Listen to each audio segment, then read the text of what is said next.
Okay, our new tank is all painted up, drilled up, ready to go. You can see this is going to be our drain right here. We are going to return back over the back of the tank from the sump. We've leveled up the stand. This is an old stand that we used to have. And I'm going to talk a little bit about our sump. This is an old sump. I think this is my very first sump. What we have is we've got two chambers in here. You can see it's separated by a couple pieces of glass. This chamber is going to be our drain chamber. This is where our water is going to drain from the main tank. We're also going to have a filter sock in here and a skimmer. From there, it's going to flow over the glass and then down under the next piece of glass. You can see the first piece of glass is all the way to the bottom. Next one has a good inch and a half from the bottom, and it's going to flow underneath that. What that does is help prevent bubbles from transferring over to our last chamber, which is a return chamber. This is just a 20 or 29 gallon tank. Normally I prefer a larger sump, but for this system this will work. With a larger sump I can make 3 chambers and have a fuge as well. But in this one we're not going to have that.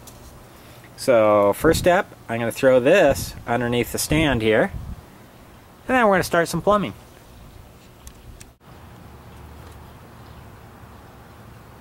Our first step of the operation is to be attaching the bulkhead to the tank.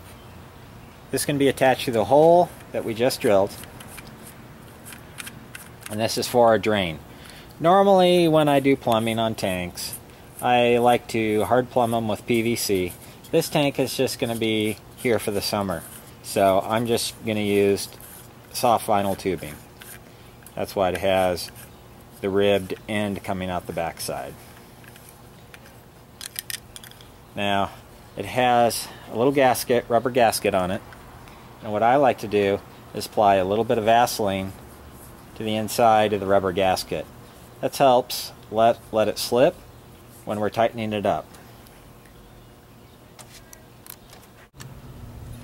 So to attach our bulkhead, we put a little Vaseline on the gasket, and the gasket goes next to the glass on the inside of the tank. Feed that through the hole, and then screw on the back side. Now we've got it nice and tight. I like to make it tight but not too tight. You can break your glass trying to make it too tight. So if you haven't figured this out yet, this is my back patio. I'm actually setting this up as a summer tank out on the patio because I spend a lot of time out here in the summer. So this is what we have.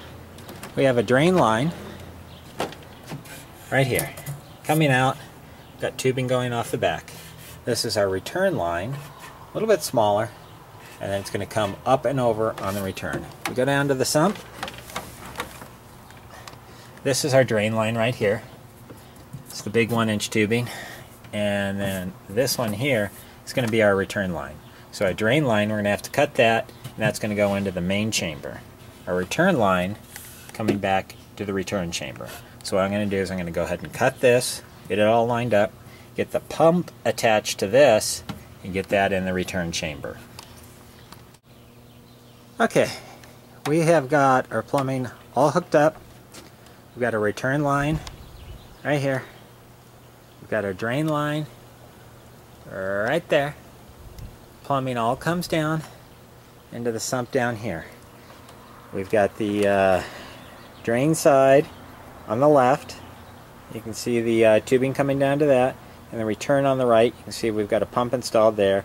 Also on the left hand side we've got a skimmer thrown in there, and we're about ready for water. So I'm going to see if we can do a water change on our 125 gallon tank and bring the water from that directly into here for our water change.